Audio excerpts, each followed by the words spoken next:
Assalamualaikum warahmatullahi wabarakatuh. Saudara-saudaraku yang saya cintai, saya banggakan, Din Samsudin dan Jenderal Purnawirawan Sunarko, mantan Danjen Kopassus, rencananya akan ikut hadir dalam aksi unjuk rasa 3 hari di Jakarta yang dimulai pada tanggal 18 Maret, berarti besok. Demo dalam rangka memprotes pemilu yang menurut mereka pemilu ini telah dilaksanakan dengan penuh dengan kecurangan.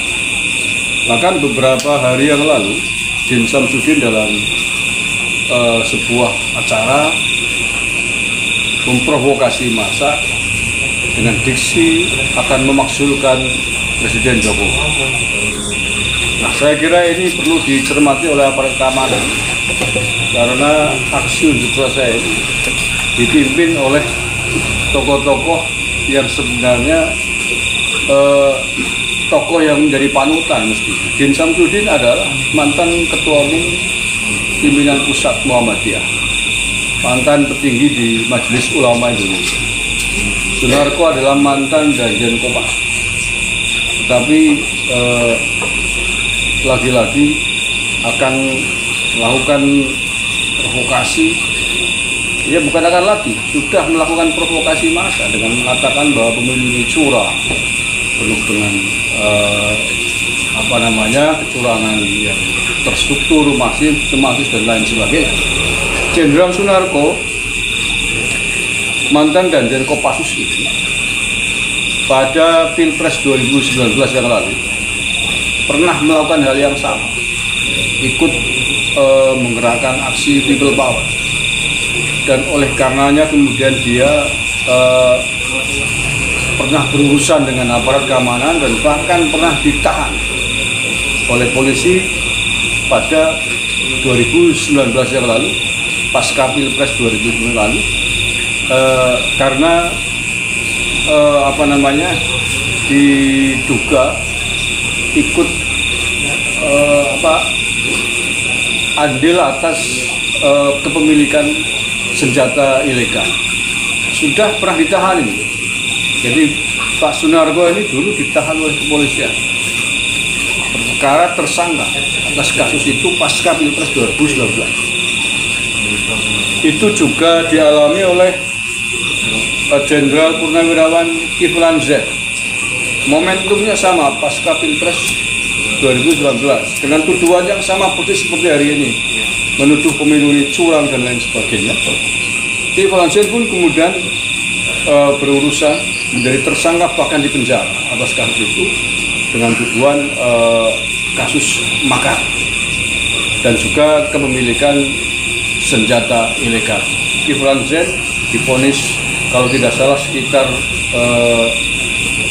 4 bulan penjara, tapi dia menjalani penahanan sekitar 7 bulan penjara. Artinya apa? Tokoh-tokoh ini, khususnya Jenderal Sunarko, pernah berurusan dengan aparat keamanan dengan kasus yang serius, tetapi kemudian hari ini mengulanginya lagi.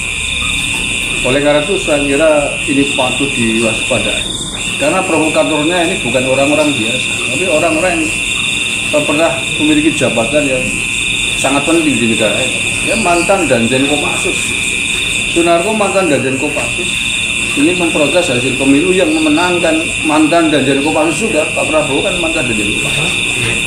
Jadi karena ini adalah kedua kali, saya kira pada saat Pak Sunarko, Pak Din Samsudin besok ini betul-betul hadir pada acara unjuk rasa di KPU dan di kawasan gedung DPR MPR, akhirnya begitu. Ini harus diwaspadai ketat, jangan sampai kemudian melakukan provokasi lagi.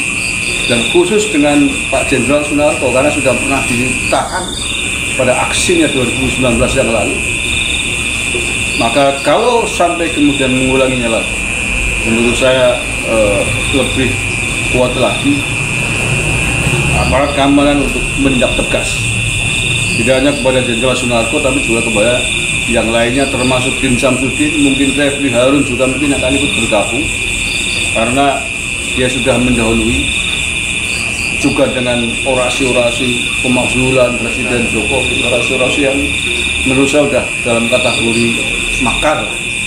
Nah, karena ini proses menjelang pengumuman KPU kan tanggal 20 agendanya ingin mengumumkan rekapitulasi suara untuk Pilpres 2024 ini. Jangan sampai agenda untuk rasa yang dilakukan diprovokasi, dimotori oleh tokoh-tokoh ini mengganggu jalannya rekapitulasi suara, mengganggu agenda pemilu yang telah jauh-jauh hari ditetapkan oleh KPU. Pak Jenderal Sunarko dulu ditahan, kemudian ditangguhkan penahanannya atas jaminan dari kalau tidak salah Pak Marsikal Hadi, mantan Panglima TNI kita. Dan untuk itu hari ini Pak Jenderal Hadi yang kebetulan menjabat sebagai Menko Polhukam hari ini, saya kira karena sudah dulu pernah ditahan dan pandangan menangguhkan penahanan, maka kalau besok sampai terjadi provokasi berulang, apalagi ada indikasi makar kepada bangsa dan negara ini, menurut saya sudah tidak perlu lagi untuk dibela, tidak perlu lagi untuk kalau sampai kemudian ada indikasi makar dan ditahan oleh atau berurusan dengan aparat keamanan, saya kira tidak perlu lagi ditolerir. Aparat keamanan harus tegas, dan sampai kemudian orang-orang sepuh ini, orang-orang mantan pejabat-pejabat penting di negara ini justru mempelopori provokasi kepada anak-anak muda, generasi muda yang harusnya diberikan asupan tentang bagaimana menghargai hasil pesta demokrasi ini, tetapi justru yang ada ingin merusak hasil pesta demokrasi. Sejauh ini walaupun belum 100%, tapi sudah tinggal beberapa provinsi yang belum selesai. Sudah sekitar 33 provinsi sudah selesai direkap oleh KPU, dan kemenangan telah ada di Prabowo Gibran. Anies Mohaimin menang di provinsi Sumatera Barat dan Aceh, sementara Ganjar Pranowo tidak ada satu provinsi pun yang dimenangkan. Untuk itu, ini adalah hasil pesta demokrasi rakyat yang harus dihargai oleh semua pihak.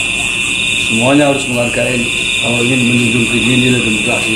Kalau Pak Din Samsudin, Pak Jenderal Sunarko, dan juga tokoh-tokoh lain menuduh ada kecurangan, ada ketidakadilan, ada demokrasi yang dirusak, ada tindak pidana pemilu, ya silakan lanjutkan di jalur-jalur yang ada di negara ini.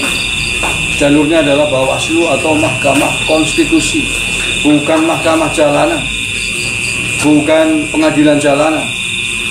Kalau hanya sekedar pengadilan jalanan, pengadilan rakyat dan lain sebagainya, people power, itu tidak butuh profesor doktor, tidak butuh mantan danjen Kopassus, itu hanya cukup orator, demonstran jalan.